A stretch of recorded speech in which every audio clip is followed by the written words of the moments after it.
Hey, I think I'm live. Hopefully I'm live. Testing, testing. Oh, you can see all my packaging that I need to recycle behind me. Oh, hello, hello. Okay, I see some people in chat. Hey guys.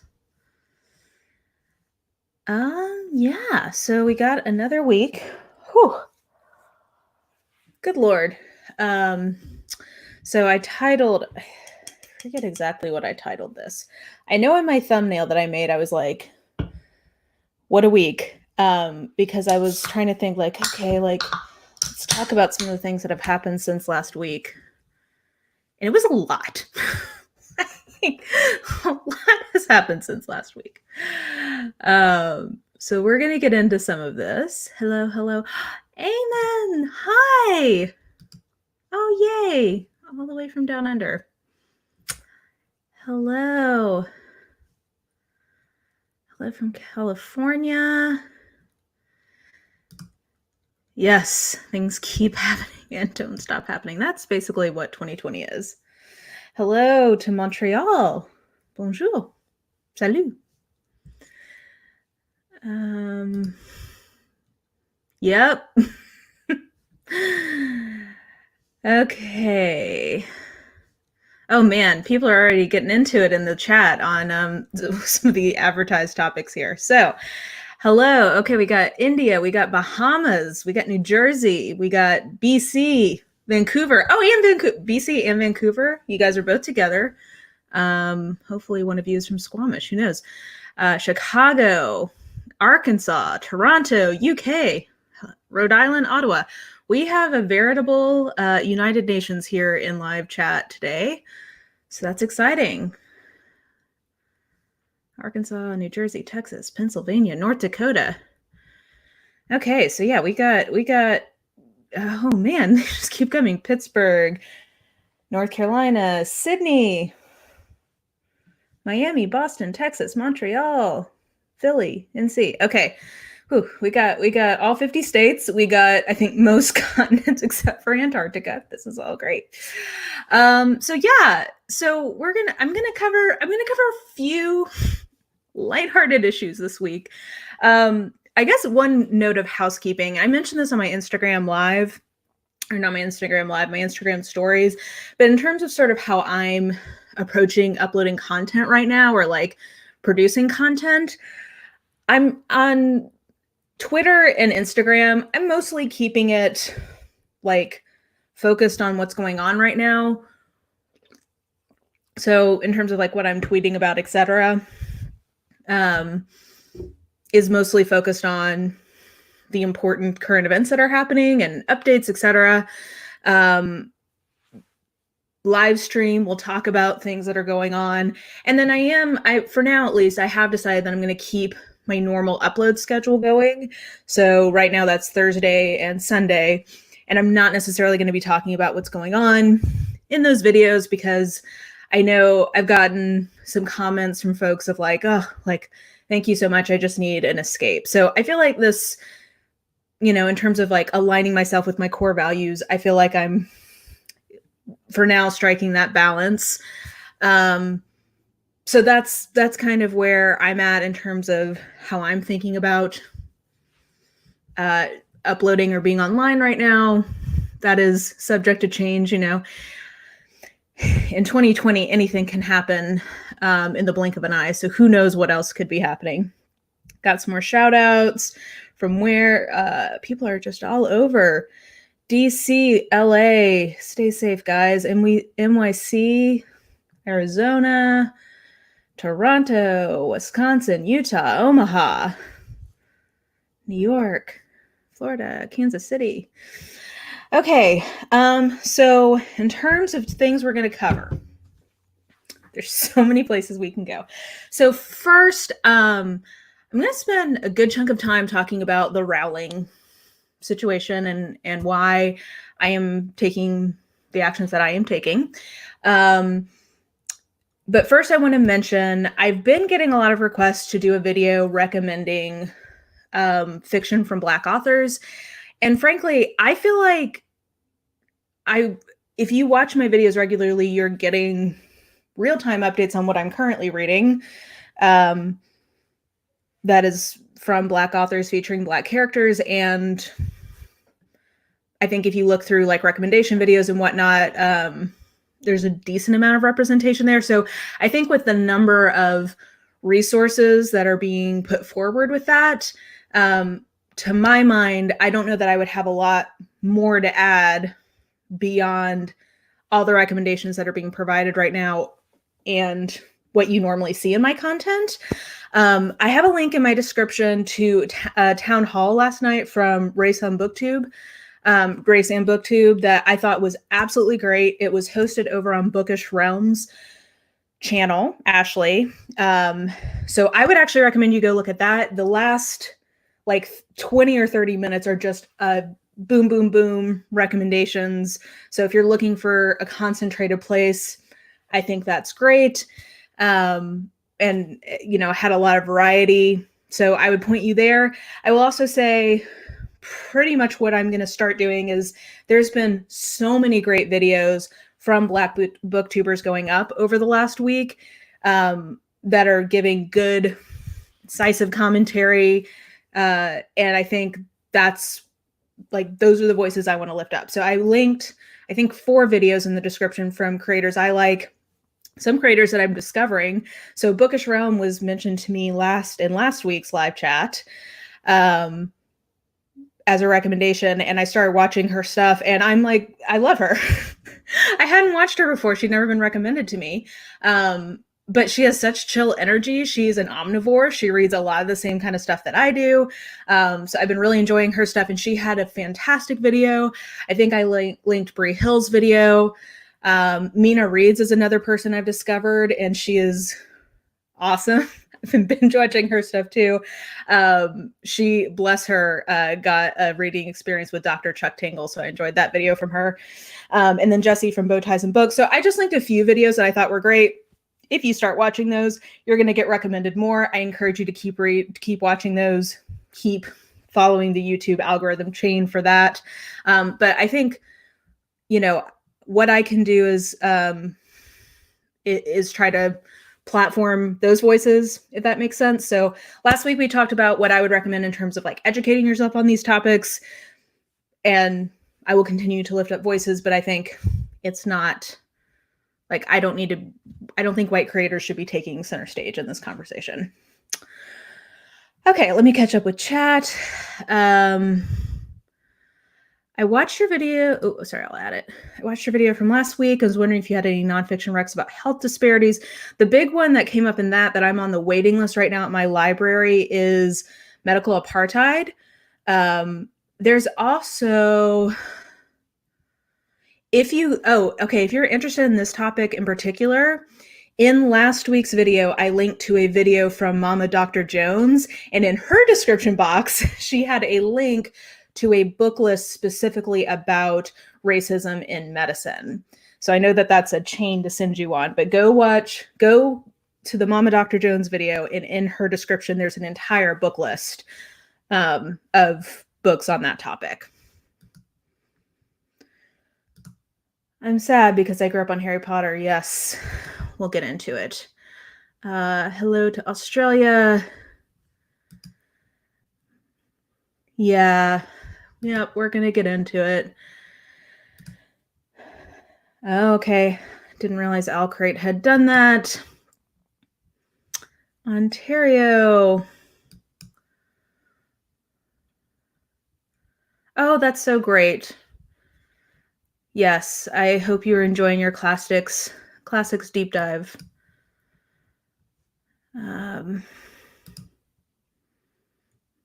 Great. Yay. I'm glad. I actually read, I read 2 more this week. So I read The New Jim Crow by Michelle Alexander, which is one I'd always been putting off because I saw it referenced so often that I was afraid it wasn't going to live up to my expectations. Do you know what I mean? Like, especially if you read a lot of nonfiction on a specific topic, there's like great works of the genre and you see their arguments referenced so many times, you can start to think like, oh, do I really need to read it? Girl, yes, you do need to read it.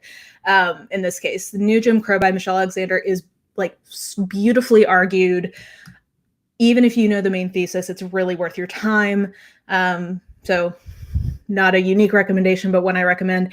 And then yesterday, the day before, I finished reading The End of Policing by Alex Vital, and that was a real eye-opener. I'll maybe talk more about that at my mid-month check-in, but that was really, really great too. And it is available for free as an ebook right now.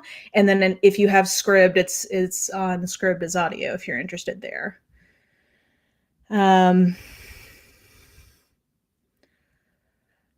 Okay. Yes, the town hall last night I thought was really great. Really, really great.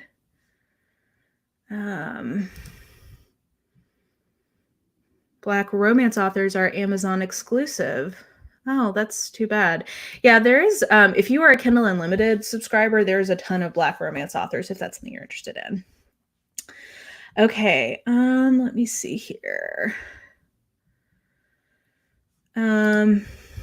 Yes, Mayona, I think I saw on Twitter she just passed 20,000, so good for her. Yes, Bookish Realm is so great. I don't know how I do have ideas about how I'd never encountered her before, but she's like right up. She's also a librarian, guys. Like, come on. And she's such an omnivore. Also, her baby is in her vlogs, and this baby, like, I don't think I have words to describe how adorable this baby is. She has the cheeks, and I just want to. So anyway, Bookish Realm. I'm really enjoying diving into her backlist. Yeah, follow Black Booktubers and support them. And I will say, and this is something I've seen a few Black Booktubers talking about. If you're going to subscribe but not watch, that does not help people. That actually like hurts you in the algorithm long term. So subscribe if it's somebody whose content you are interested in. And I don't know if they talked about this in the town hall, but one thing that you can do, I've had a few folks who I started watching some of their videos and, maybe their tastes weren't quite aligned with mine or the types of videos they make aren't quite my thing, but I liked them. So I just went and followed them on Twitter or on Instagram. So that's another way you can support people, even if their videos aren't totally your taste, but you like them. They have other social media platforms or Goodreads. If you friend people on Goodreads, if people are trying to get advanced reader copies, that helps. If you can boost their Goodreads friends, like that's one of the big things publishers are looking at. So that's another way you can support Black Booktubers. So just a point of thought, support Black tubers in a way that's actually going to help them would be my suggestion. Yes, and we're going to talk about this, Alice. In the description box, I've got some resources that I found helpful on this topic, and we'll talk more about that. But yes, yeah, education. It's, think of it this way. We live in a beautiful, multifaceted world that we can always learn more about. And that is the joy of the human experience. Ooh. Okay, Danae, I appreciate you kind of giving that context for that book. Given the content, that makes a lot of sense, but I think that's a great warning.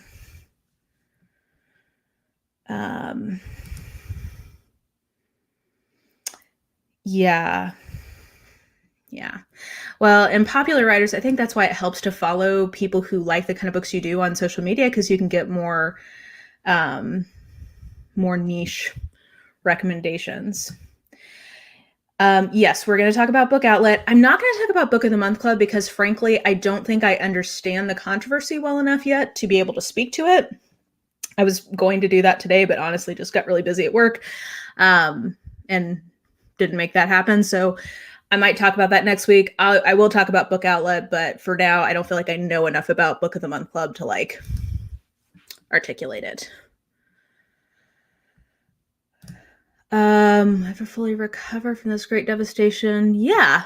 No, I think if broadening our horizons and making sure more voices are heard and more perspectives are shared, then makes us weaker, then we don't deserve to have a community. So I think it will only make us stronger. Yeah, I'm sorry to hear that. Okay, we'll start We'll start getting into that here in just a second. Yes, the town hall last night was really great. I don't think I'll do a bunch of individual reviews on Christie's standalones. I am working on a vlog right now of me finishing the books left from her that I hadn't read, which is going to be over the course of this year. So I will give some reviews in that context, but I don't think I would do like a specific project. Yes, you've got to actually watch. If you just subscribe, it doesn't help people. Oh, don't be afraid to friend. Most people, unless it's, most people will accept your friend request. I accept everybody who friends me, unless it includes a creepy message, which is becoming more of a thing. I don't know why men are, I don't know if it's quarantine, but using Goodreads as a dating app is quite a choice.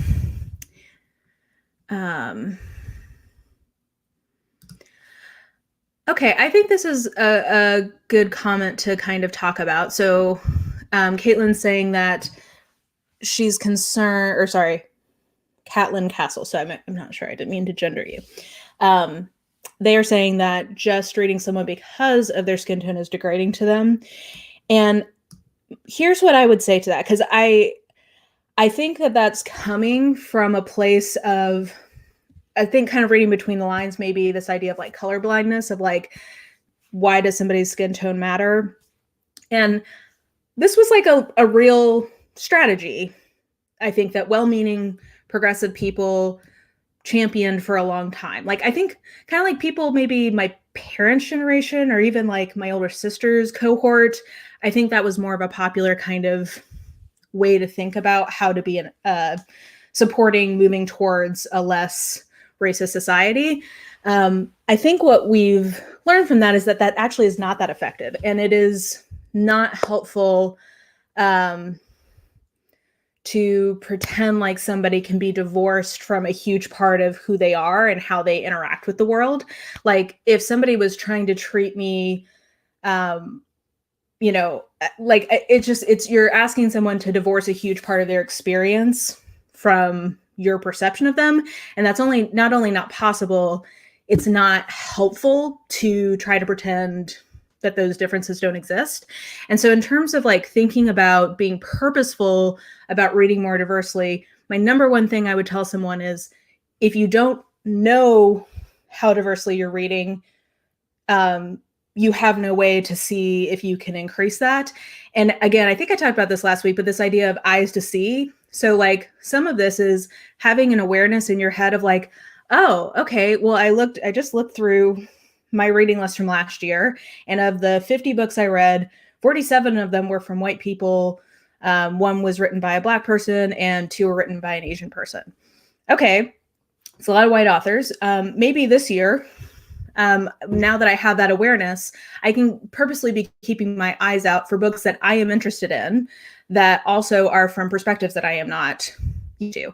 I think that's a great first step in trying to read more diversely, of like having an awareness of, this is, where I'm at, and I want to be open to stories that I will like from voices that maybe I'm not hearing from.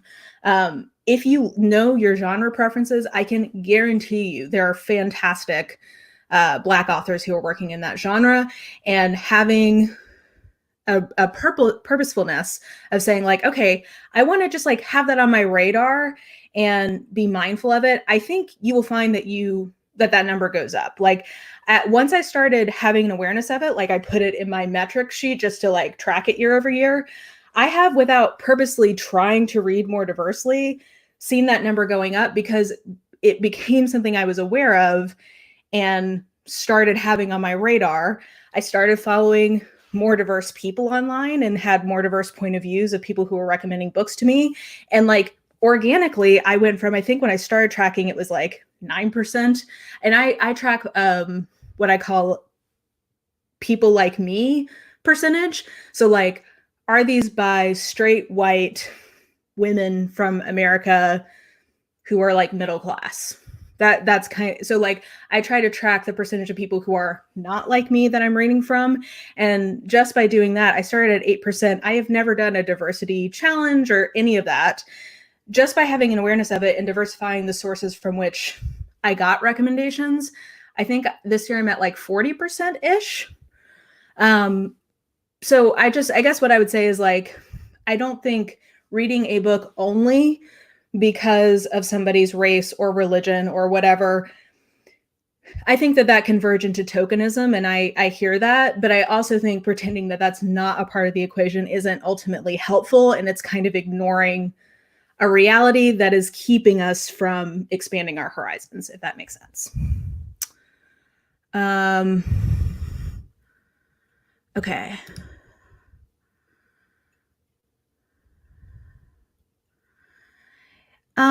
I don't know that I've seen people degrading people who read authors that are not POC, like classics. I will say I like Dickens. I think there's some real reasons why people might not want to read from him because of what he did to his wife. And we'll get into this. We'll get into can you separate an author from their work here in just a little bit. Okay, I feel like I'm really behind in chat. Sorry. Yeah, that's the other thing is that if we don't support books from more diverse voices, they won't get published. Okay.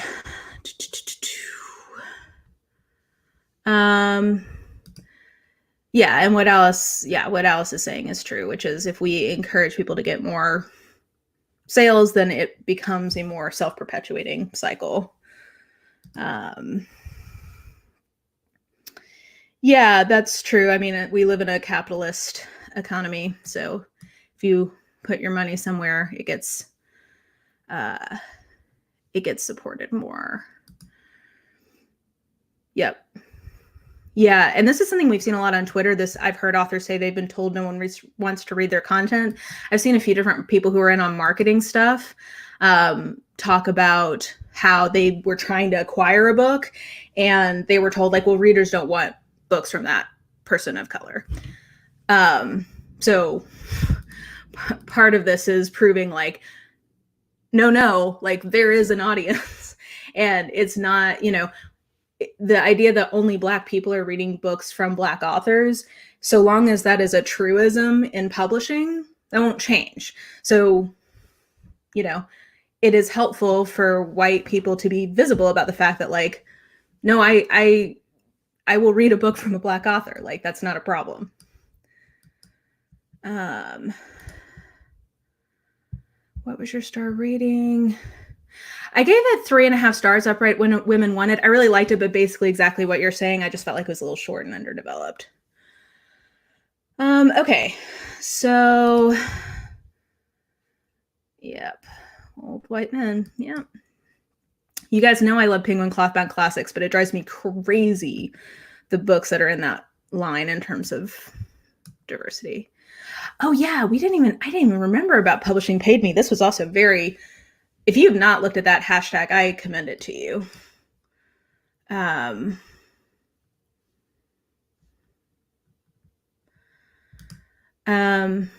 But to read fairly and colorblind. Well, that kind of gets into what I was talking about earlier. I don't think you can be colorblind.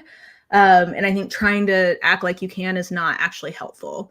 I think it's, when I'm reading a book, any book, I try to be aware of what kind of preconceptions I'm bringing to it. So I think having awareness of it, you can challenge yourself of like, hey, is this not clicking with me because it's just kind of not like me? Or, is it more of a genre thing? Like, for example, recently I read Kawana Jackson's Real Men Knit, which is a book by a Black author featuring Black characters. And in that book, I had problems with it as a genre romance. And when you look at my review, you can see that. But I also talked about how I did like the characters. And I had a moment of like, well, this is just, is this coming from a place of me not connecting in some way with these characters' experiences? And I was like, no, my criticism is it is supposed to be a romance, but the romance doesn't come in until the very end. So I think, having that dialogue with yourself is healthy, but pretending like you just can divorce your own experience from your reviewing, I think is fool's errand. Yes. Oh, hi, Ashley. Okay. Yes, I was just talking about your adorable baby. Let's see here. Death of the author. Yes. I think we can talk about this, and let's get into it. So let's talk about J.K. Rowling. So I mentioned this on my Instagram live or my Instagram stories, but J.K. Rowling had a series of tweets this week that made it very clear that she supports ideas that are called trans exclusionary radical feminism. And I feel like I could not do a comprehensive job of like running through exactly what all this entails. So in the description of this video are a number of resources from trans people explaining what TERF ideology is and why it's so hurtful and harmful. Two trans YouTubers that I really like, who I link to and who I would just recommend to you in general because they make great content. One is Jamie Dodger, and he is a trans man who is just a cinnamon roll. If you watch his content, he is like the sweetest. I just love him. And he has been on YouTube since he was like 17, so you can see him like growing up. It's really sweet. He and his fiance Shaba, or his name Shaba, are just super cute. But anyway, he has 2 videos specifically addressing J.K. Rowling that I would recommend. And then I have a number of videos from Natalie Wynn, Contrapoints, who I know is controversial to some people, but I think she does some of the best content I've ever seen of like breaking down philosophy of gender. And I think she has some really helpful videos walking through exactly what TERF ideology is and why it is both not kind, but also just like breaking down the questions that it raises and explaining why they're kind of troll questions. So I would refer you to there because it's a really dense issue and I just don't have enough confidence in my ability. Like I've never tried to explain this to someone before, so I just don't have confidence in my ability to do that live. But I really, if you are not familiar with these issues, there's a lot of great resources. So I would point you there. But basically, J.K. Rowling had an incident in the past, or I think it was like last year, where she had retweeted some sort of TERF-esque ideas. And basically what trans exclusionary radical feminism says is that because feminism, I don't like trans people. Well, they would dispute that. I don't think trans people are valid. How about that? And she'd retweeted some things, and then she issued us an apology basically through her representative saying, oh, I'm, middle-aged and clumsy, and I didn't totally understand what I was doing. And I do really believe in giving people space to learn and to grow because like none of us come out of the womb woke. I know I have had long education processes on a lot of these things. It takes time and space to be able to learn. However, because of that incident, I have no doubt that she has had the resources available to her to learn.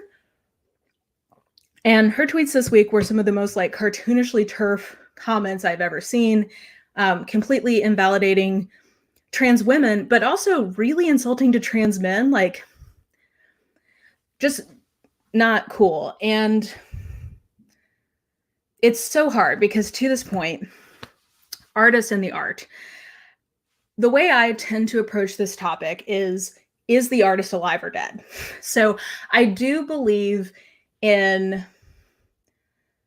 essentially reader theory, like reader response theory, meaning that whatever the author intends, the work takes on meaning unto its own beyond the author and anything that the author could ever intend. A great example of this is The Merchant of Venice from Shakespeare. When Shakespeare wrote that in the 1600s, he had no idea about the Holocaust. But I think when you read The Merchant of Venice in the wake of the 1940s, it takes on a whole new layer of meaning that he could not have intended, but that today's readers cannot help but see in the text. So I believe that the work exists unto itself. However, we live in a capitalist, exactly what we were just talking about. We live in a capitalist system where money dictates what gets attention and energy. And if an author is alive and they take positions that I find to be completely out of alignment with my values, I don't want money going to them from me. And I don't now, since I have a platform involving books, I would not feel right driving people towards somebody whose values just so fundamentally did not align with mine. I feel that way now about Philip Pullman based on some of the things he was saying in response to this whole thing. So I believe you can separate the art from the artist, but I also think it's naive or maybe that's too harsh. I just don't think that in a capitalist system, when the author is alive, that you really can fully do that. At least I can't. Maybe some people can. So all that to say, you will not be seeing any more Harry Potter on this channel. I'm not going to get rid of my books to some of the points that were brought up above. And I think you've actually seen this in some videos from me this year where Harry Potter has come up. I've had very conflicted feelings about what do I do with this series that was so integral to sort of the formation of my interior furniture. Harry Potter is so integral to my imaginative construction. I can't get rid of it, even if I wanted to. So I'm never gonna try to, I couldn't get rid of its influence on me, even if I wanted to. And we can't get rid of Harry Potter's influence on certainly YA fantasy, even if we wanted to. So I think that's kind of like what we were talking about being colorblind earlier. That's kind of a fool's errand, but I don't have to support her going forward. And I can, by doing that, to me, this idea of separating the art from the artist, I think I personally can only do that if I don't give her any more of my money. I think I can embark on the journey of separating the art that I do enjoy from her. Thus endeth the preach. Okay, let's get back to comments. Nope. Yeah, I agree. Trying to be colorblind, I think, is not very helpful and not possible. I don't like failing at things. So I've read excerpts from Bell Hooks, but I've never read a full Bell Hooks work, and I would definitely like to. Shout out to B.B. Reed as a great African-American author, romance author. Yes, the publishing paid me tag. Maybe I'll save that for next week or maybe later.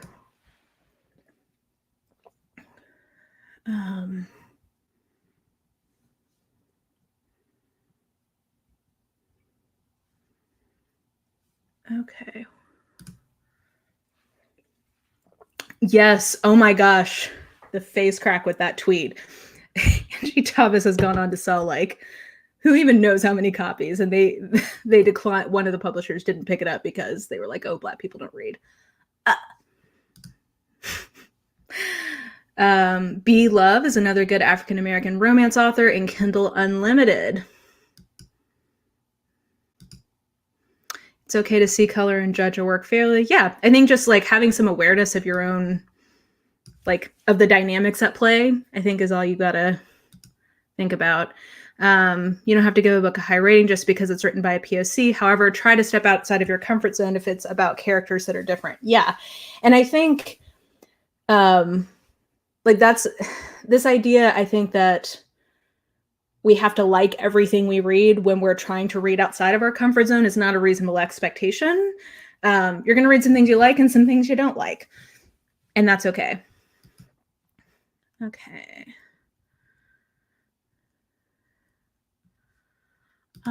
I don't know this one about Margaret Atwood.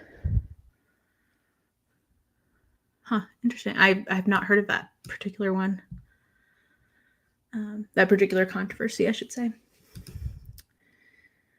Yeah, I totally agree with that. That's part of why I read, is to broaden my own horizons and encounter point of views. There you go. That I wouldn't normally in my own experience. Also, I'm just a nosy bitch, and I really like to hear and see how other people are living. Let's see here. Oh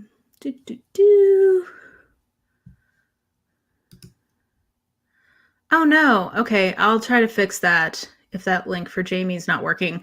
I very much recommend Jamie's channel.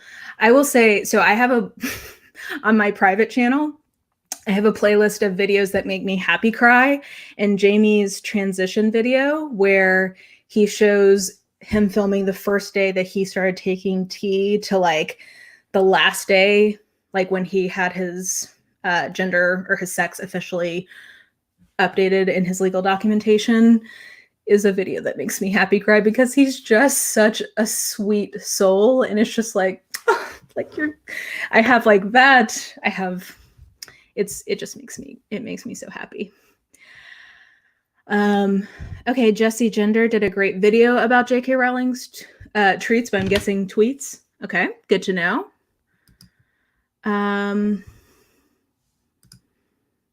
Yes, I think several of us have. I love Natalie Wynn.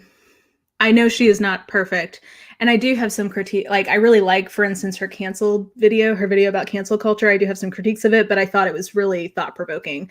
Like, you can like people and not have to agree with everything they do.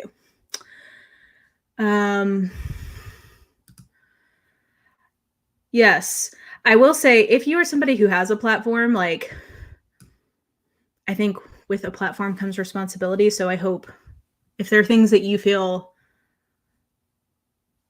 you should be speaking about, I encourage you to follow your conscience and do that.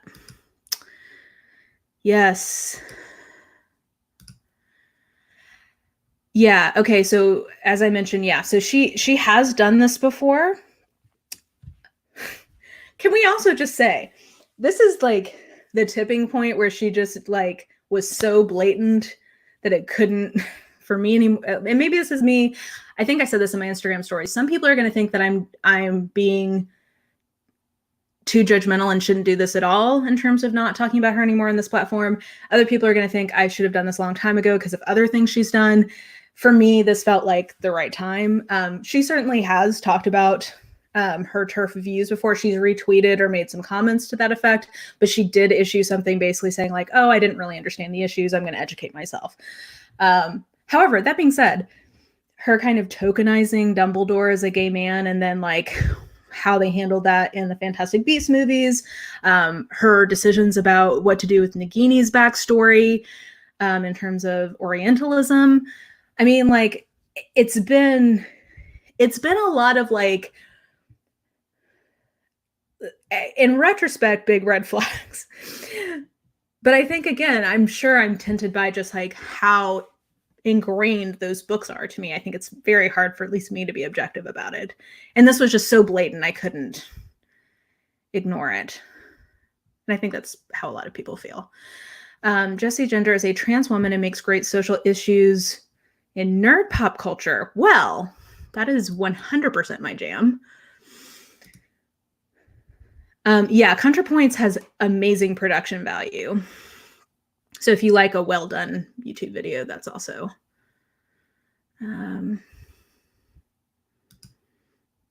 GLBT. I also, if somebody more educated in such matters wants to, is there like a different connotation between people who use GLBT versus LGBT? I don't know if there's like some sort of subtext there that I'm not aware of. Yes, his video is very good. I've got both of the ones he's done on J.K. Rowling in the description. Counterpoint video. Okay, good to know. Cat Black. I feel like she's gotten recommended to me a lot recently. I'm not sure why. I should, maybe I'll click on one of her videos.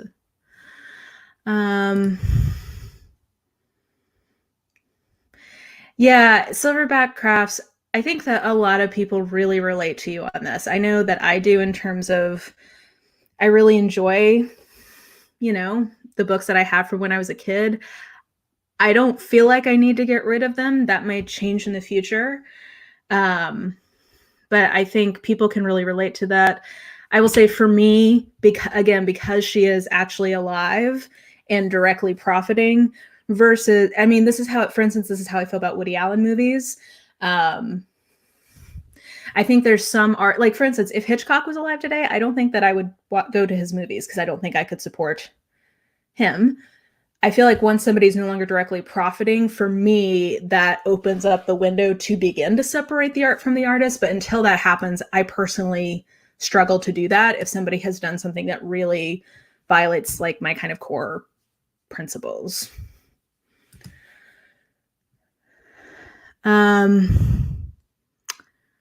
Okay. Yes. Twitter. In this pandemic, people have been going to Twitter and showing their ass. It's a new pastime. And once you know some things about people, you can't unknow them. So I think it would behoove a lot of people to just stay off Twitter. But then again, you saw how the leader of our country chose to use Twitter this morning. So really, what can't be done on there at this point? Yes, agreed. So many great recommendations. Ooh, stop doing that. My chat keeps going out of sync, and then I have to try to scroll back to get to where I was. Okay. I can't put any more money in her pockets, and Harry Potter was so important to me as a child. I won't get rid of my books, but I won't talk about my channel either. Yeah, Ashley, I think that's basically exactly where I'm at. That's pretty much exactly where I'm at. Let's see here. Yeah, a lot of people just saying that it's hard to let go of the stuff we already have, but it's actually buying more doesn't feel quite right. I feel like I can critique the Harry Potter series as it is written and for its work, but I wouldn't critique the Harry Potter series for comments made by the authors 10 years later. Yeah, and I can see that. I think Harry Potter itself, I mean, it's hard not to look back at it and unknow what we now know about her. But I also think, I mean, I think we all change and grow as over time. So I think some of the things that people are flagging as like, oh, this is how you knew she had these views at the time. I don't know that that's completely fair. I think, you know, I don't know. I guess I can see both sides. For me, I probably tend to agree with this more on this side, but I can see both sides. I wish I knew more Victorian Black authors. I do too. If people have recommendations, put them in the chat.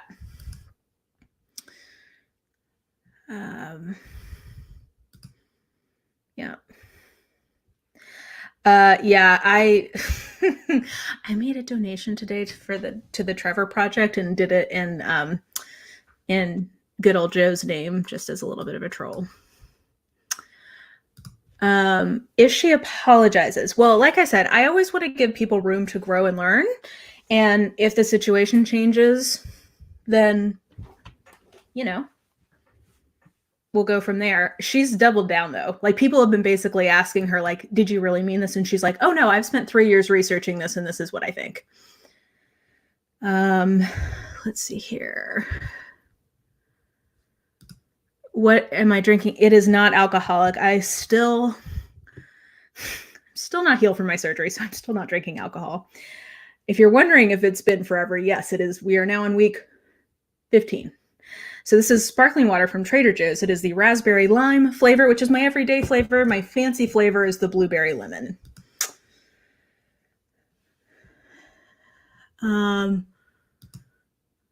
If reverse harem can sell, Black authors can sell. I mean, if you mean by that there's a reader for every book, then yeah. Let's see here. Yeah, Jody, like I was saying, if she educates herself and says she was wrong, then maybe, but she really has been doubling down and says, has said she's really, you know, believes what she believes.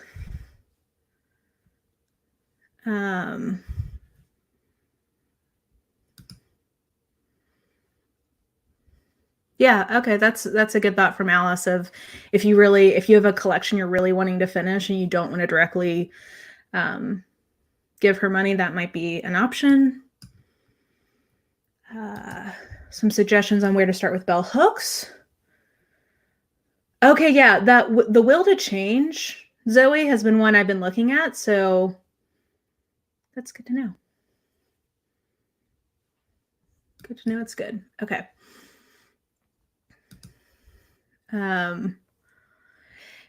Yep. Yeah, and this kind of sums up kind of where I was at. Like, again, it's hard, in retrospect, it's like, okay, she's been doing this for a while, but like sometimes people are, it's like,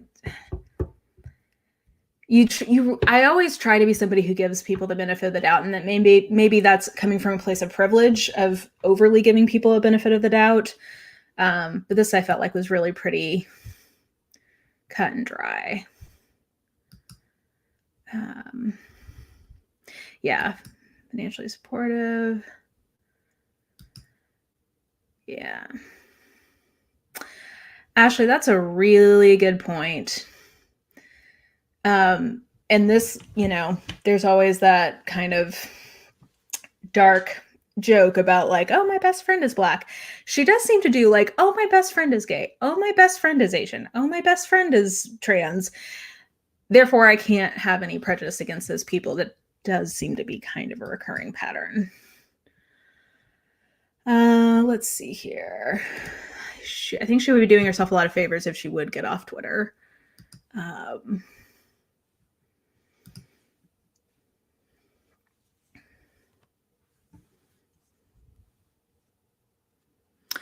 Yeah, I mean, I think you can disagree with things, but again, I think especially early on when she was making those comments, because like I was on Twitter when it first happened.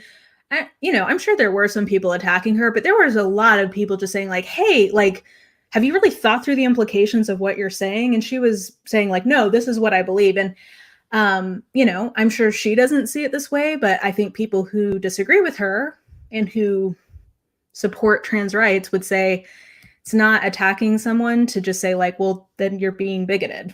Like, that's not an attack. That's a description of the position she's taking. So because it's the internet, I'm sure people were being hostile to her because the internet. But I think people rightly calling people out when they're being bigoted is not attacking them. It's holding them accountable. That being said, this is part of why I think it's very difficult to have constructive conversations with people online, because I do think that there's always somebody who's going to come in and give death threats or give whatever, and it's going to make it seem like, oh, everybody was piling on, and maybe they were, I don't know, but like, I feel, yeah. I'm somebody who will defend cancel culture because I think often it is, oh, look, whoa, what do we have here? The consequences of my behavior. Whoa. Okay. The future Fantastic Beasts movies. I hope they pull the plug on those anyway, because Lord knows that second movie was, honest to God, one of the worst movies I've ever seen. And this is before I had any other feelings about her as a person, but that was a terrible movie. So if this puts the death knell in those and we can spend our resources on creating other properties, that would be my description. Thank you for putting links in the description. Yes, please check out the description. There's a lot of links this week in there and a lot of hopefully helpful resources on a number of topics. So, oh man. Oh, that is so hard. I don't know that I have advice. Parents in the chat, how do you handle, because I don't have any kids. I don't have to deal with this question. How do you deal with how you choose what to share with your children? Because like, I don't know, I'm sure there's plenty of children's classics that like were written by people who turned out not to be great. Yep. So I don't know. You tell me.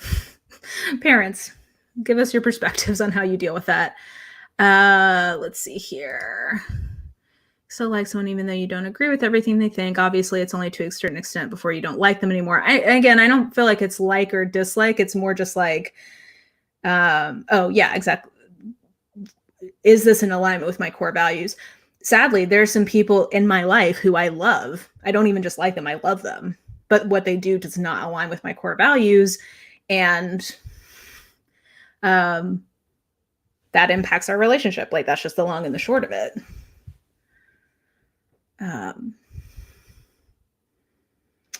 Okay. Maybe try some alternatives. At the library, I recommend Percy Jackson to children who have read Harry Potter.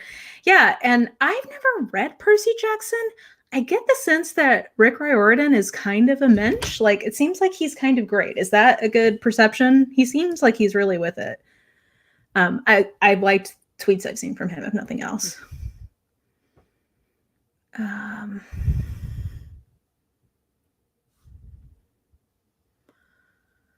Okay. Another suggestion of getting secondhand. Yeah, I think Nevermore. Yeah, that's a great suggestion. Nevermore is very Harry Potter-esque.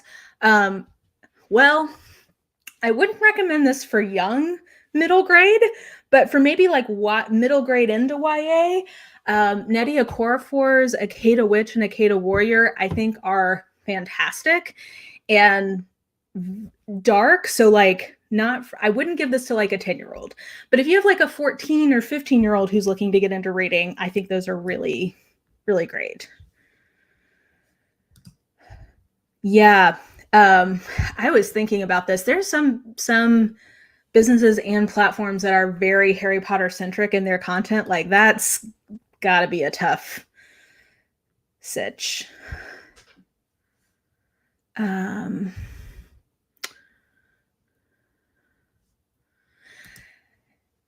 Yeah, Stephen King is an interesting nugget. And again, I know that there's a lot of different perspectives on the N-word in literature, especially from times when it was used more freely. I've seen a lot of really interesting arguments from lots of different people contextualizing that in different ways. I think that's something that is worth wrestling with, especially for people, especially as a white person and being a part of a system that weaponized that word. I think it behooves white people to really wrestle with this topic in literature. I don't really know what the answer is, but I think it's worth thinking about.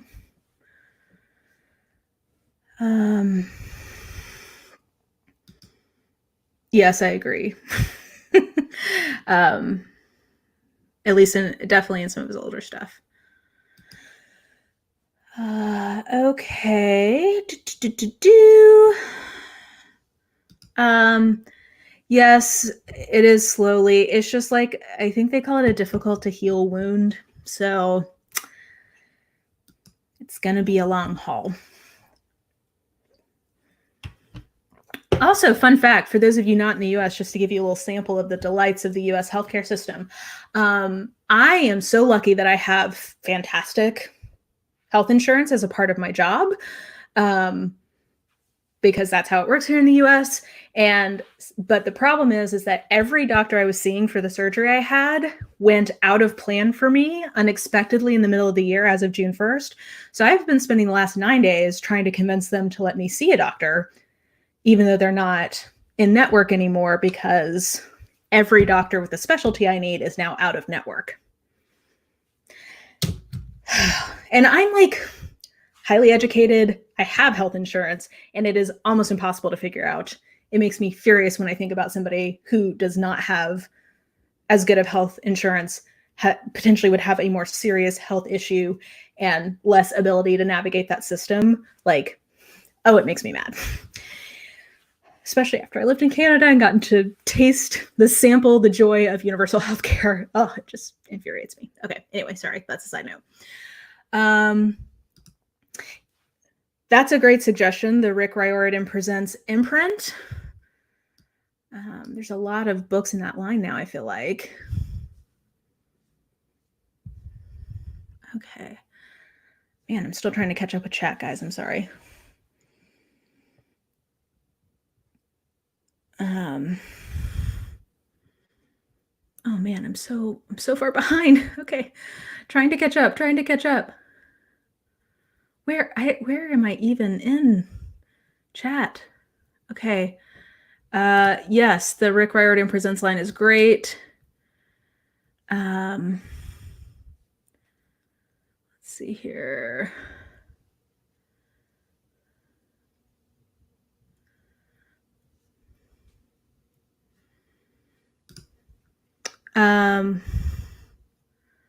Yeah, I agree with this. I think that like I want to hold space for people to learn and people to be genuinely sorry and ask for forgiveness. So I want to hold space for that, but I think that to your point, Katie, I think we're often very quick to forgive people when it's people we like or people that it's convenient to forgive.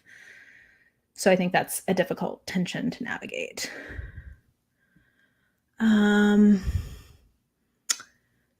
Okay. Hashtag publishing paid me. Basically, an author was challenging people to post what their advances were for books.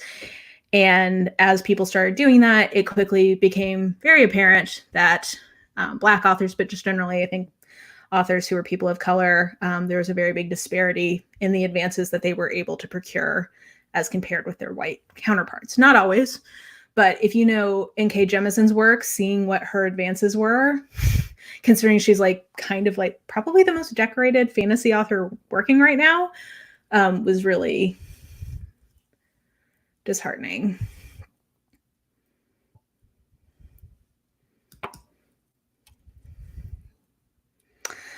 Yeah. And you know what? Actually, this is a great point. I think also sometimes if you have a viewpoint, even if you really believe it's true, if you know that it's going to be hurtful to people, what is it? What mom always says, if you don't have anything nice to say, don't say anything at all. Maybe just don't say anything. In Pride Month, in the middle of a pandemic, in the middle of like all the protesting that's happening right now, like maybe not right now.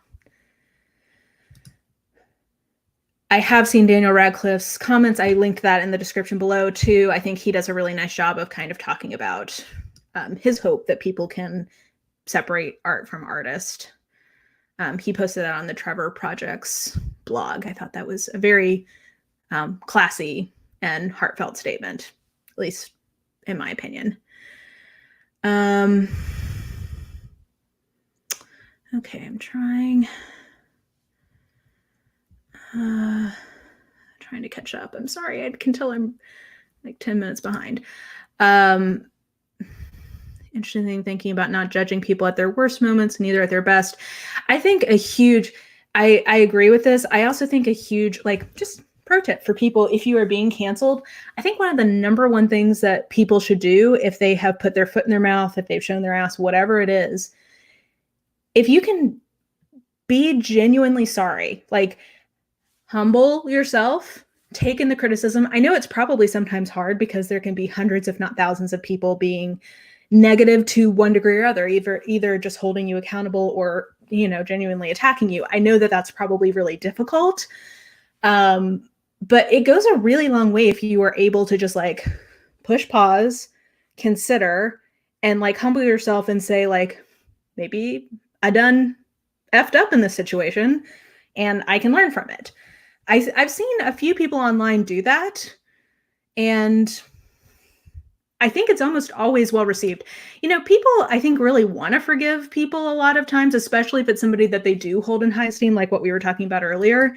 And I think sometimes like either pride or just feeling really overwhelmed. I don't know what the psychology is in that moment, but I think people being willing to just say like, I'm sorry, like, and be genuine about it, and then demonstrate, like, say like, hey, I don't expect you to believe me today, but when you check in with me a year from now, you will see that I'm not putting my foot in my mouth anymore, that I'm demonstrating that I've learned from this.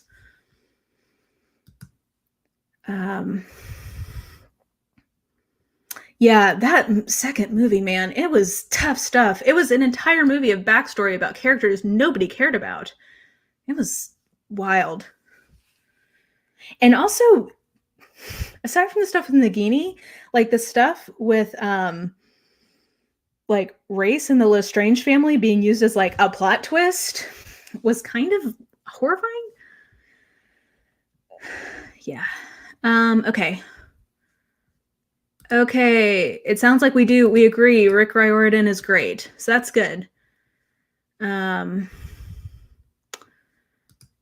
Yeah, people love them some Percy Jackson. I've never tried to read them, but I know people absolutely love them. Okay, that's an interesting approach of maybe like using this as an opportunity to talk about issues. That's a good idea. Uncle Rick is amazing. Here we go. Yeah. Okay. So it seems like consensus is Uncle Rick is good people. So this is great. Okay. That's good to know. I feel like I can wholeheartedly recommend him. Oh yeah. I forgot that was the backstory. Yeah. So his son had ADHD and dyslexia, and he wanted him to feel like there was a book for him out there. I totally forgot that was how he started writing those, which is just like a lovely, heartwarming story. Yeah, Rebel Bell agrees. Like, this is a great chance to talk to your kids about the issues at play. Oh yeah, doesn't he like notoriously hate the movie they made? Okay. Okay.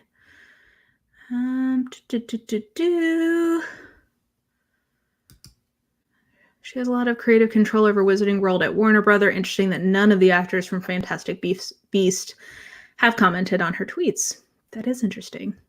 It is a bummer. I went to the Wizarding World last year in Orlando, and it was truly magical.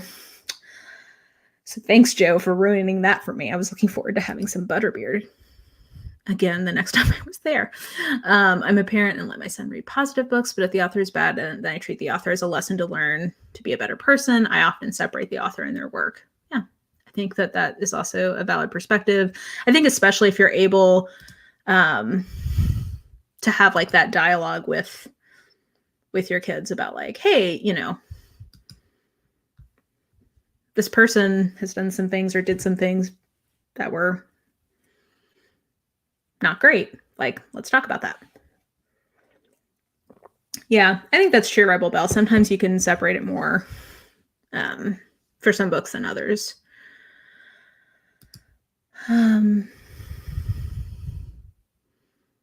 Yeah, so you've been publicly shamed. I've heard of that. Oh, did I just jump forward in the chat? Yeah, I did. Golly. Okay. I haven't read that, but I heard him interviewed a lot when that book came out, and it did make me think a lot about like, okay, if we think that there's utility to publicly shaming people online, which I would argue that there is, I think part of the equation has to be how, like, what is the path out of that? And I don't know that we've gotten great at having a path out of it for folks. Oh, interesting. So they'd hired someone else. Thank God. She can't. Oof. I mean, I won't be seeing it, but for the sops who go, yeah. Yeah, it's true. I mean, like, I know y'all be loving John Lennon, but look up him in his personal life. It is. Nope. Oh, yeah. Out of network. Yeah. It especially ticks me off because they were in network and then went out of network mid-year, which if you are not from the US is like, it's supposed to work that at the end, like people come in and out of network at the end of the year. So you have an opportunity to change your plan if you want to. It's so annoying. Oh, yes, I can get authorizations for it, but it takes 15 business days. And because I didn't start the request for the authorization until 5 business days before it was enacted, it's taking additional time. And I would normally go to my primary care doctor to give me an additional like backup for it. But my primary care doctor also went out of network. So now I have nobody to do that for me. I basically told them last time I was on the phone, I'm like, do you want me to go to the emergency room? Like, is that what you're like, that's going to be more expensive. And if this doesn't heal, you're going to have to pay for another surgery. So like, this is not cost effective. Okay, sorry.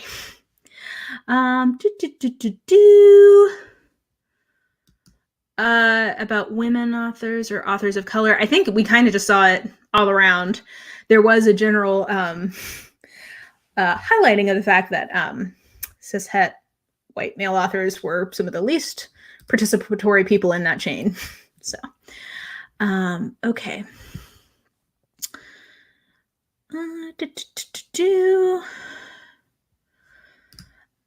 Yeah, and I think that's a great point, Derek. There, you can forgive someone, but still say like, I don't know that I feel safe. Like, I don't know that I want to enter another imaginative world that you've constructed. So,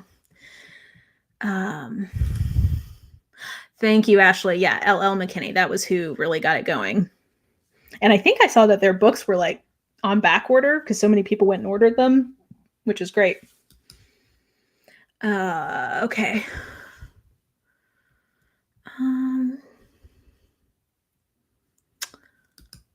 I don't know anything about Glasstown Int, so I have no opinion.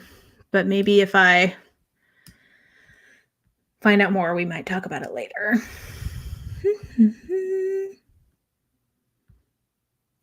Okay. Oh, that's but disappointing. Wait, where is it? Ugh, stop it. Come back.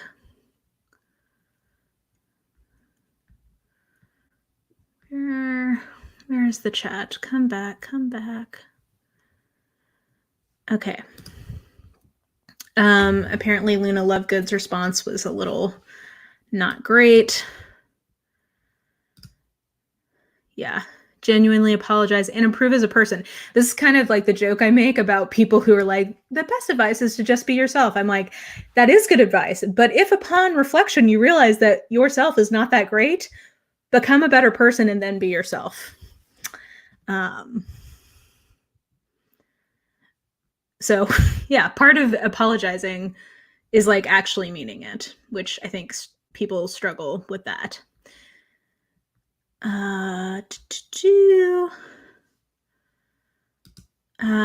Yes, Disney Plus, for those of you who are living that luxurious life, apparently you're getting a Percy Jackson show.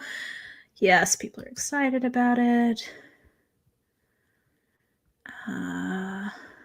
Okay. Am I almost caught up with chat? This is going to be so exciting. Okay. Oh, thank you. I have gotten so many like I have gained more subscribers in the last week than I have ever. I think I will gain roughly 1,000 subscribers in a week, which is actual bananas. Because for some reason, YouTube has started very heavily promoting my Where to Start with Classics video, from what I can tell, because I was trying to like root cause where all these people were coming from. And for some reason, they decided they liked that video. So welcome to you, Jasper, and welcome to all the new people. Verso and Haymarket. Yes, and they actually have some books for free right now on these topics. I think The End of Policing was a Verso book, and you can get that as a free ebook. There's like 5 I've seen that are free right now from these two guys, and then from I think one other press. I forget what it was.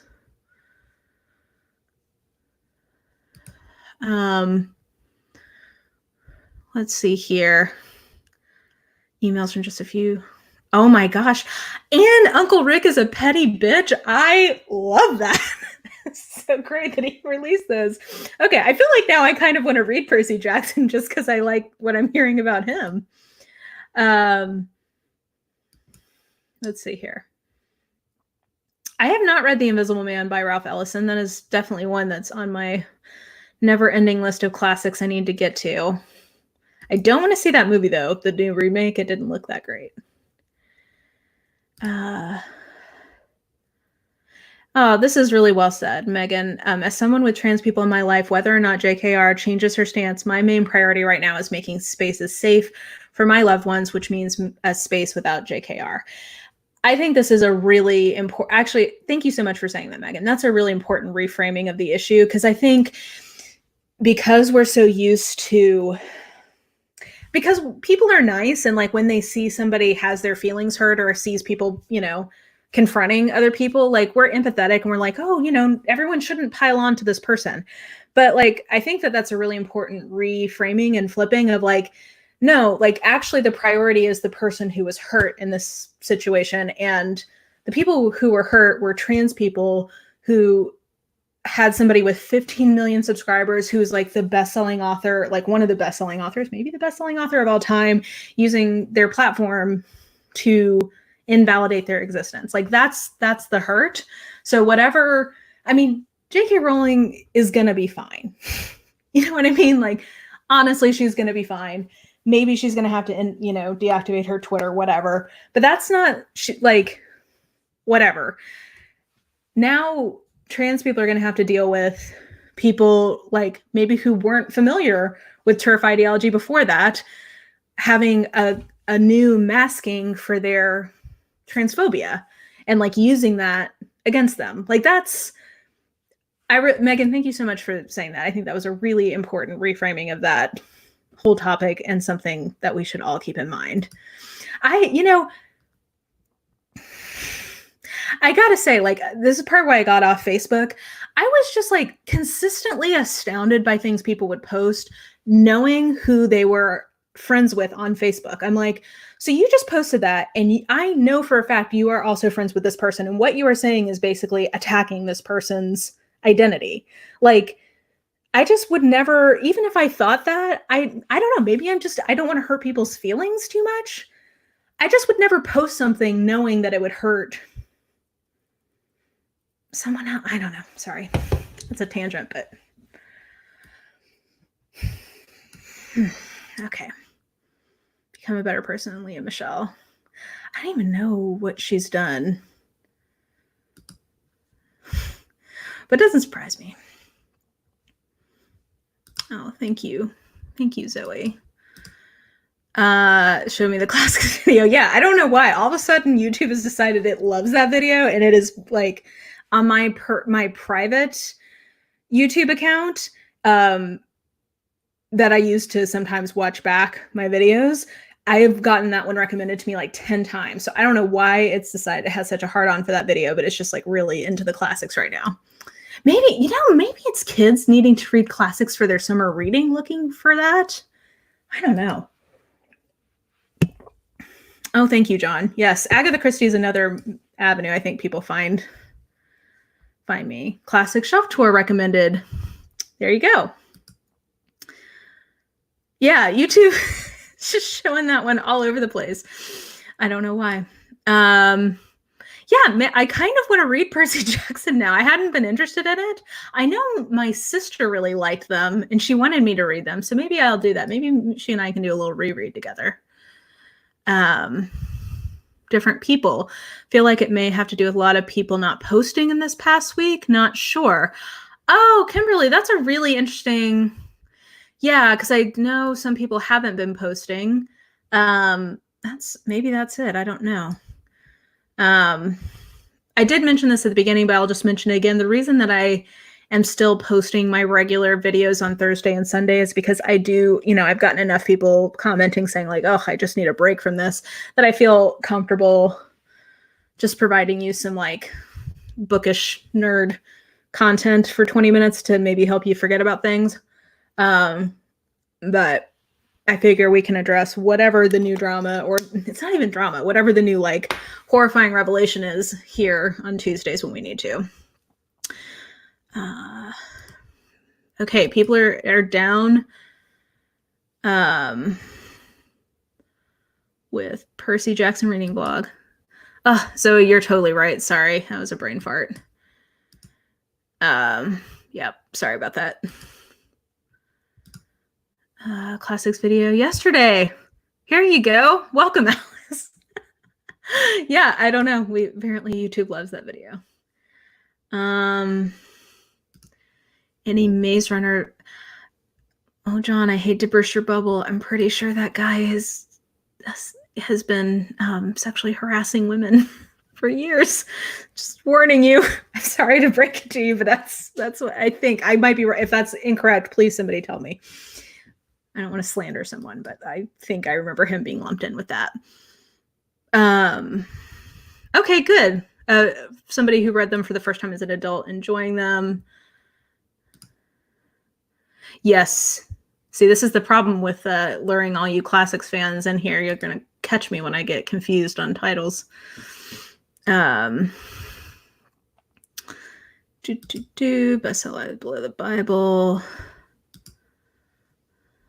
I say look, correction here. At race relations in America from the perspective of a Black man. So for those of you looking for classics from Black authors, Ralph Ellison's got ya. Let's see here. Netflix is doing the Chronicles of Narnia. Interesting, because yeah, they kind of lost steam on that movie series they did. Also watch the classics video. Yep. Oops, sorry, jumped ahead here. I may have missed it, but online bookstore recommendations. I would recommend bookshop.org. I did set up a bookshop.org shop because I've had several people requesting me to do affiliate links of some kind, and I didn't want to do that with Amazon, and I think what bookshop.org is doing is great. So if you're in the US and you would like to use an affiliate link, I'm going to start doing that. But just generally, I think that's a great place to go if you are in the US, because a percentage of their proceeds go to independent bookstores. And you can also buy directly from independent bookstores or like go to their storefront and be able to give them credit. I believe in the UK, they have one that's similar called hive.org.uk. But I've not used it, obviously, because I'm here in the US of A, for good or for ill. Let's see here. Yeah, John, I'm sorry. I might be wrong. If I'm wrong, somebody please tell me. Oh, hey, Egypt. Yeah, got heart. Just can't. We can't have nice things, guys. I'm really sorry. Okay. Oh no, and he's got a double whammy here. Yeah. People love Percy Jackson. When the Social Distance Book Fest did their group meetup, that was the most popular thing that happened all day. Okay, I like Catcher in the Rye. I get why people don't. I get that Colden Hawfield. Oh my gosh, guys, I'm sorry. It was a long day at work. Holden Caulfield is an angsty ass bitch. I get it. Like he's angsty, but he's a teenager. He's supposed to be. I read it as a teen, so maybe that helped. I actually did my senior AP English thesis in high school on Catcher in the Rye and the use of like non-committal language. So it's a sentimental fave. I get why people don't like it, but I do. So there you go.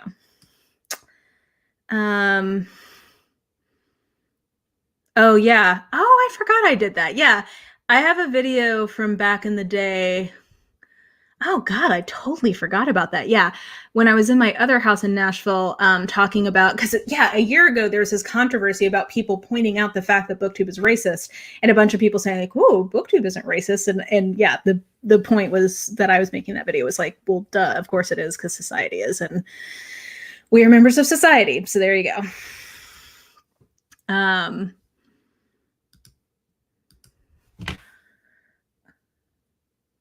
Oh, good. I'm glad. I love it when people tell me that I've helped them remember how much they like reading. Oh, damn. I didn't even get to Book Outlet. Okay, let's do the TLDR.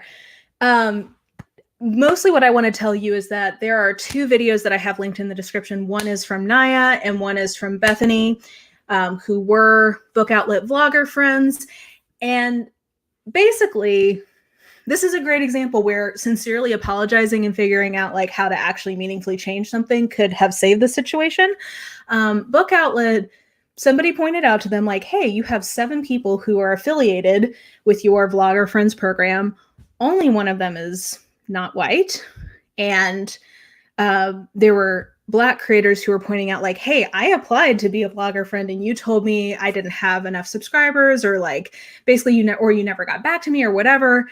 And on their social media, they basically said like, oh, well, the reason why is because we are looking for channels that don't swear and are family friendly and have a certain subscriber count. And basically the insinuation from that was that by definition, Black booktubers are not family friendly or swear a lot.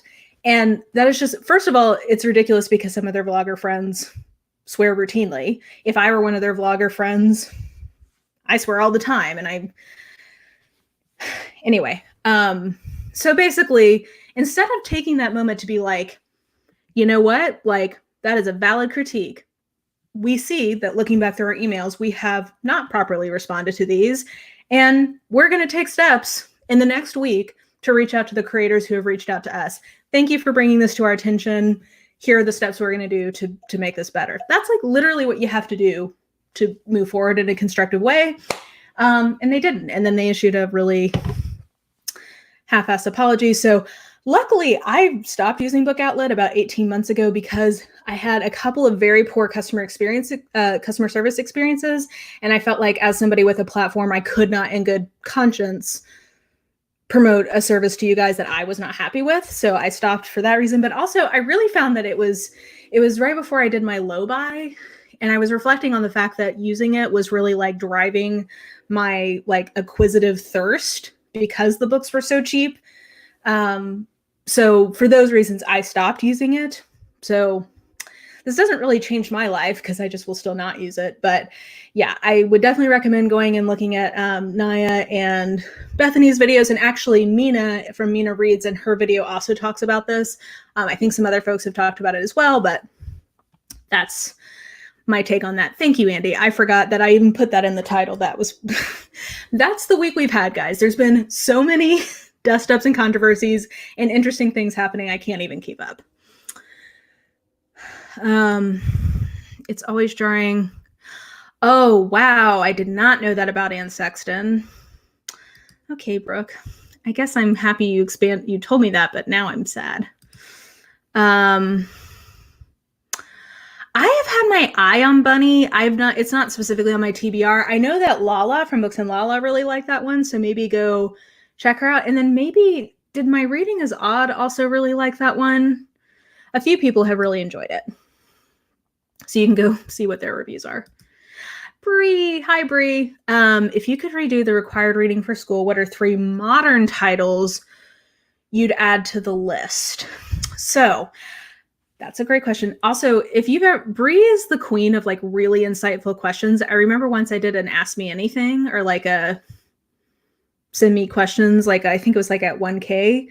And she sent me so many interesting questions. Anyway, you're so good at that, Bree.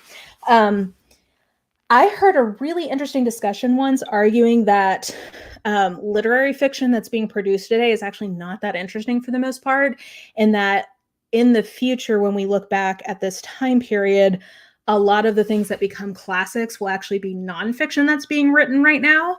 So I would actually argue for some nonfiction additions to required reading.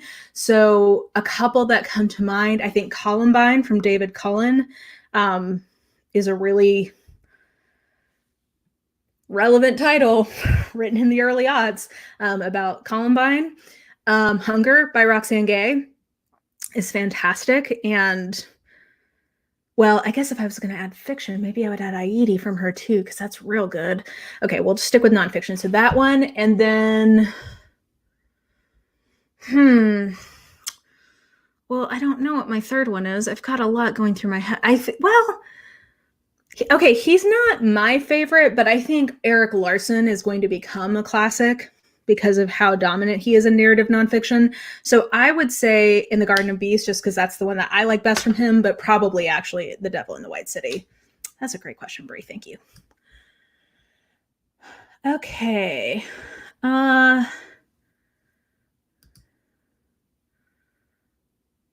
Yeah, it would be nice if we could get some originality, but that would be asking far too much of filmed media these days.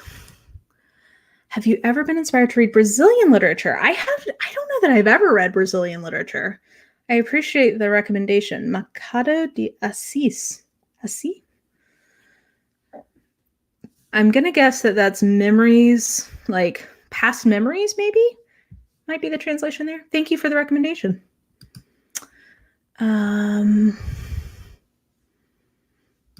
Oh, Glasstown. Okay, that does package book ideas, pitch ideas, then writers write them. They were called out for wanting POC authors to write white stories with an ethnic spin. Yikes. Oh, wow. See, one of the benefits of assuming that the FBI is always watching me and has access to my emails at all time is that, like, I would never put that in any kind of evidence that could ever be surfaced again. Who, when they were typing out the emails for this, did not have the awareness? Wow. Okay. Rereading Percy Jackson, Sweet Valley High, and Goosebumps. I read a couple Goosebumps when I was a kid.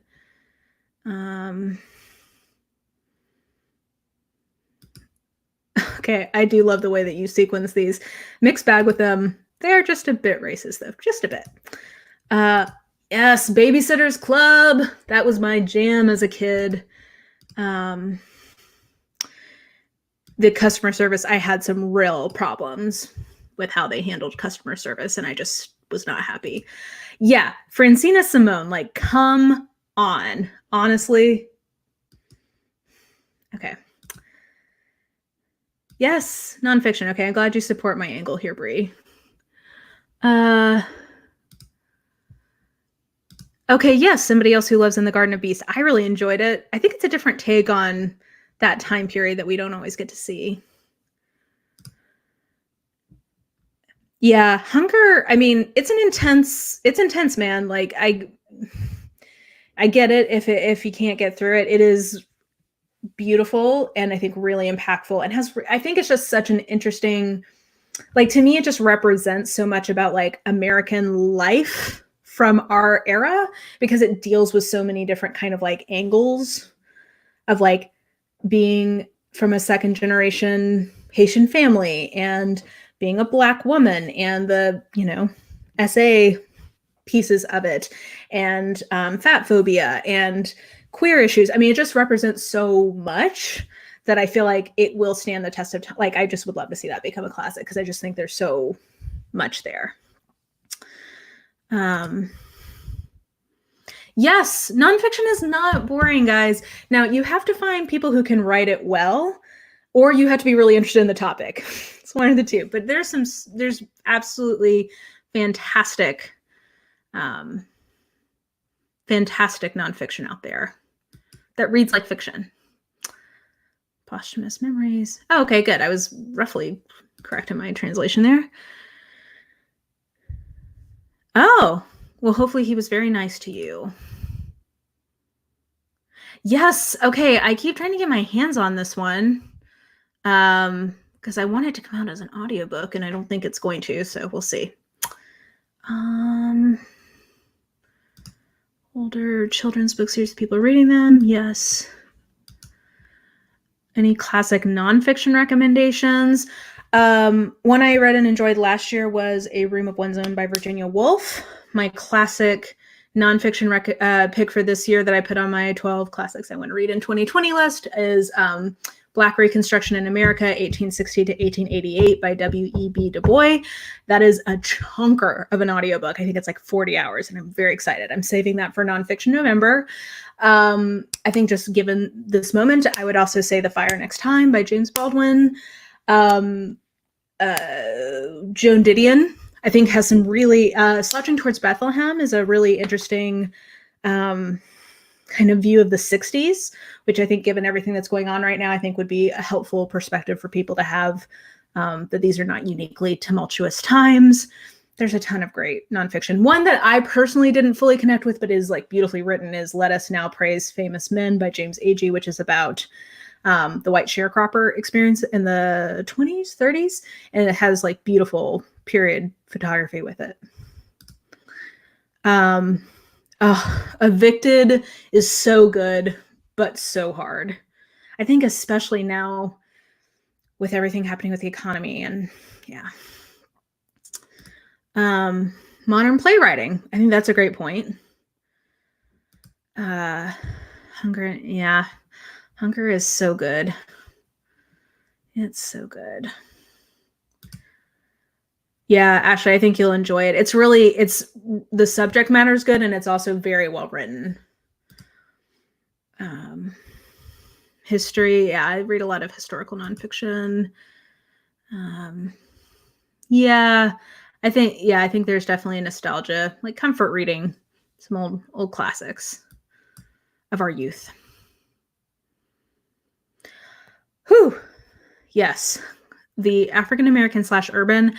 That is something just like a challenge or note for really, like, I would say non-Black people, but really specifically white people. Something that was pointed out to me, I forget in what book, and once I noticed it, I would really try to get better about not doing this. Often when white people want to be polite about stereotyping poor people as being Black, they will say things like urban or inner city or whatever, and it's meant to be a polite way, especially in real estate. I think maybe I read this in The Color of Law. It's a polite way of like racially stereotyping people. And so once I noticed it, I couldn't unsee it. And that is like an easy, actionable thing you can do to stop conflating socioeconomic class with race. So anyway, side note. Yep, that is a very good summary. How systems are truly just made to screw people over. Yeah. Oh, Hannah Arendt. Thank you. That would be another. Eichmann in Jerusalem, I think, is definitely a classic of nonfiction that I highly recommend to people. Eamon, I still have like 2 essays left, which is why I cannot mark this book as finished, but I really enjoyed them, and I have the 2nd volume of them. So at some point I will actually finish it and be able to rate it on Goodreads. It's like my albatross across my neck. Oh yeah, true crime is a great recommendation for people trying to get into nonfiction if they like mysteries. That's a great recommendation. Oh yeah, is that the new one, Derek? Didn't one come out here in the last couple of years on Lizzie Borden that people were enjoying? Souls of Black Folk, that's another good one. Yes, Hunger is amazing. Yeah, I've only read, oh gosh, I can see the cover, but I can't think of the title right now. It's the one that got made into the movie from James Baldwin that was a big, like, awards favorite a couple years ago. And the writing, what was that called? Somebody's going to tell me. But it was really, really well done. Yep. Yes. Urban is a impolite euphemism.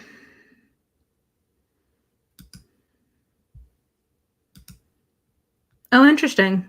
Okay. Ashley's saying that some people are more comfortable with that kind of conflation.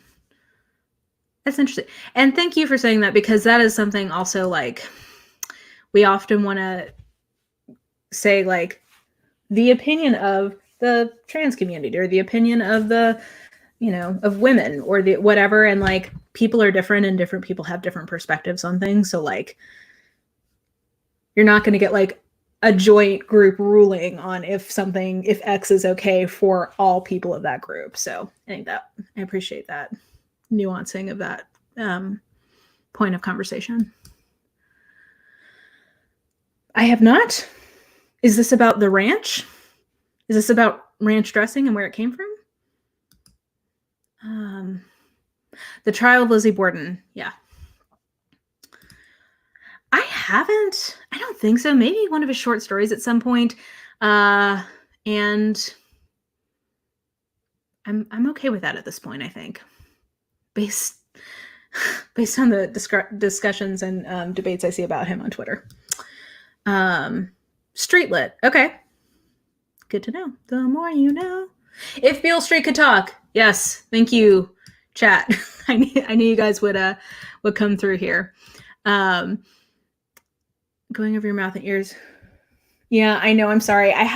So because I now work from home, I moved my monitor so that it's up further so that when I have my laptop for work here, I can see both. But it does mean that the angle makes it so that you can't really see me when these are up. I'm sorry about that.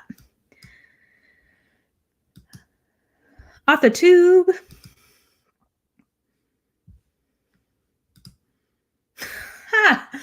Okay.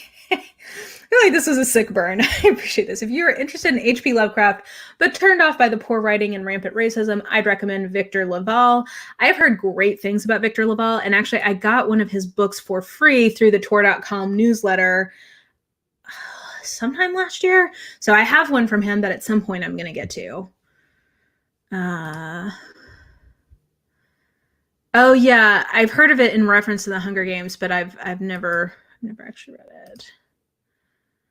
Yeah. Yeah, I mean, Derek, per Julie's conversation, it sounds like the writing is not the best. All forever. Yeah.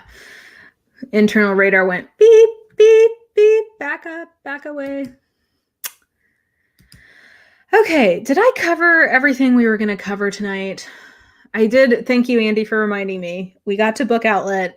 TLDR on that is haven't been using them, really not going to be using them now. We talked about Rowling. You will not be seeing her anymore on this channel. Yeah, something would have to very materially change in that quarter for that to go back. And then, yeah, at the beginning, I was talking about, oh gosh, what was I talking about? Oh, the links that I have below for, there's just been a lot of great videos this week from Black Booktubers talking about their experience in the community, their experience of what's going on right now. And I have been getting a lot of requests for like, oh, you should do a specific recommendation video. And I feel like I'd rather point you towards Black Booktubers who are already doing that, making those videos and making those recommendations, than do one of my own. I read lots of books from lots of different people, so you will always be seeing books from Black authors in my regular reviewing.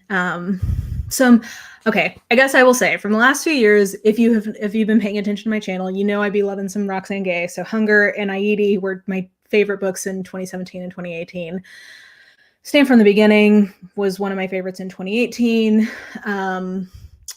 Take a Hint, Dana Brown is one that I absolutely adore recently. It is coming out on June 23rd. So speaking of putting your money where your mouth is, if you like romance, I highly recommend Take a Hint, Dana Brown from Talia Hibbert. It's my favorite romance I've read this year. So just, you will see it popping up on my channel, but I am not going to do a specific video. I would point you towards those resources. And I mentioned that the town hall that was on Ashley from Bookish Realms channel last night, the last 20 minutes was just nothing but recommendation. Ashley literally just like went out of frame, grabbed a stack and was just like, let's do this. It was great. I could have watched another 20 minutes of that. So I will point you there. I think that's what we were going to cover tonight. Again, it's been quite a week. There's been a lot. So let me just do one last catch up with chat and then we'll start winding down.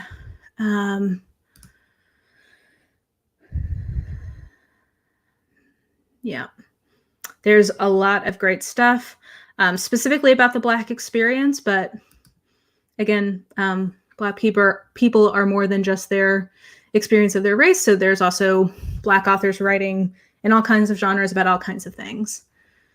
Shout out for the Changeling. Any thoughts about rephrasing some parts of books like "and then there were none" so that they don't sound that discriminatory? Well, I have a lot of thoughts about that.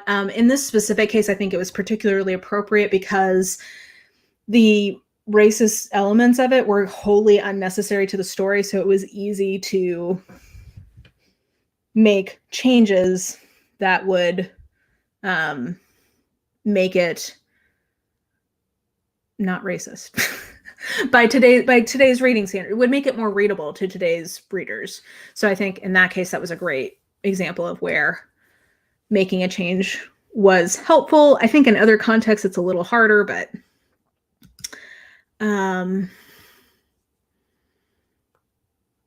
Oh, interesting. Okay.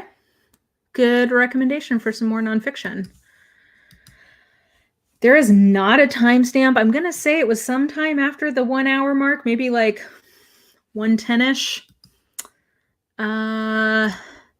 Yes, take a hint, Danny Brown. You guys need to read it. It's so good. Grateful for the book community. Everyone is so wonderful and open-minded. Thanks for being awesome. Yeah, I mean, I think we have a long way to go.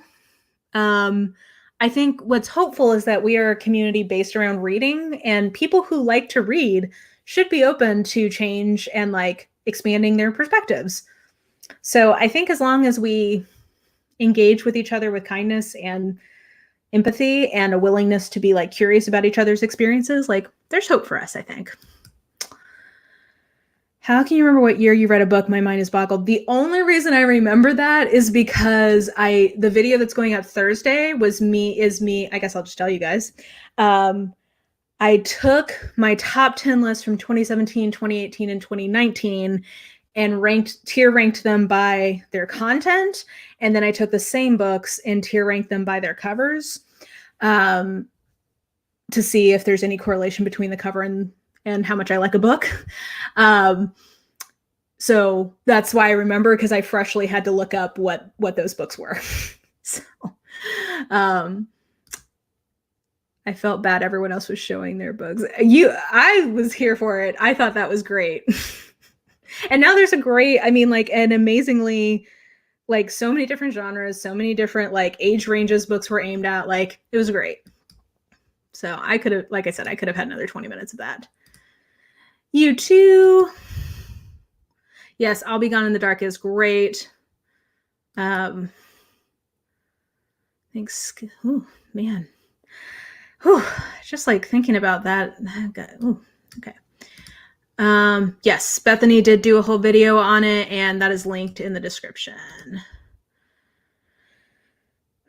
Oh, wow.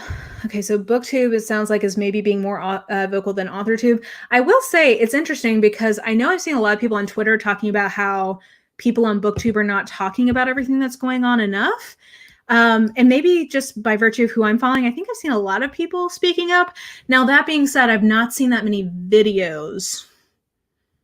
So, okay. Yeah. You know, we can always all do better. Wonder why that is. I guess I will say, you know, I know this isn't the main focus of every video I'm making right now, but like, I really think if you have some level of a platform, like, silence is complicity. I am an Enneagram 1, so it's very hard for me to not act in accordance with my conscience. I think more like if you saw what video is that? Oh, my TBR where I let my horoscope choose my TBR. My best friend was in that, and we, as a control, had her describe my personality. And one of the things she mentioned was that I have a very strong value for internal consistency, which is true. So like, it's very difficult for me to really conceptualize why, if you think what's going on is wrong, you wouldn't use your platform to say that. And I guess I will just leave that there. Yes, somebody else on the Murderbot train. That's like my legacy for BookTube, is forcing everybody to read Murderbot. Okay, yay, I'm glad you're excited for it.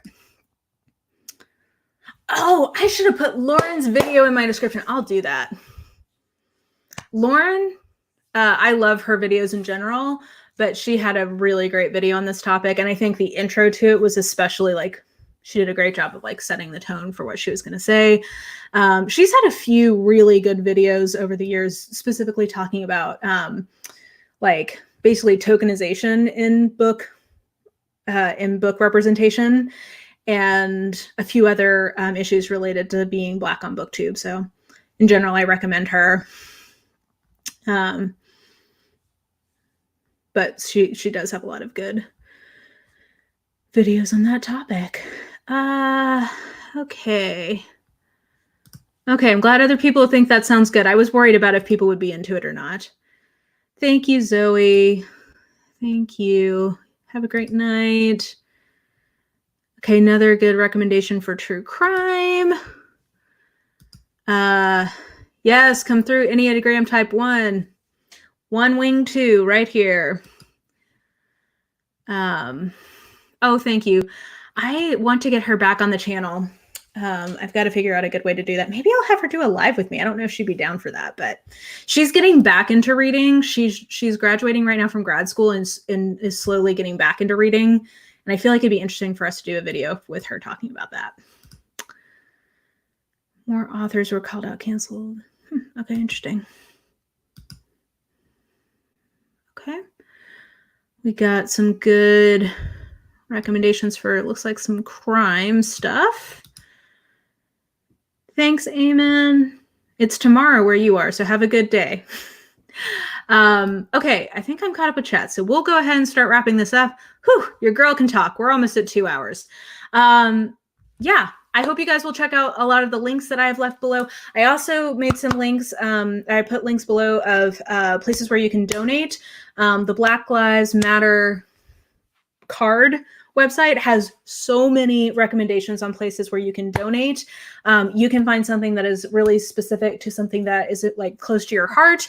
I would also encourage you to think about, if you are able, I know not every, especially given what's happening right now in terms of the economy, that's not going to be something everybody's able to do. But if you are able to donate, I really encourage you to think about doing that, and to also think about taking the opportunity to set up a recurring donation. I set up today, actually, a recurring donation to the Nashville Bail Fund, because even after all of this dies down, it's a really great project that helps people who cannot afford to get out of jail and basically end up being de facto punished before they are actually convicted. It helps them get out on bail for things that really they shouldn't be sitting in jail for.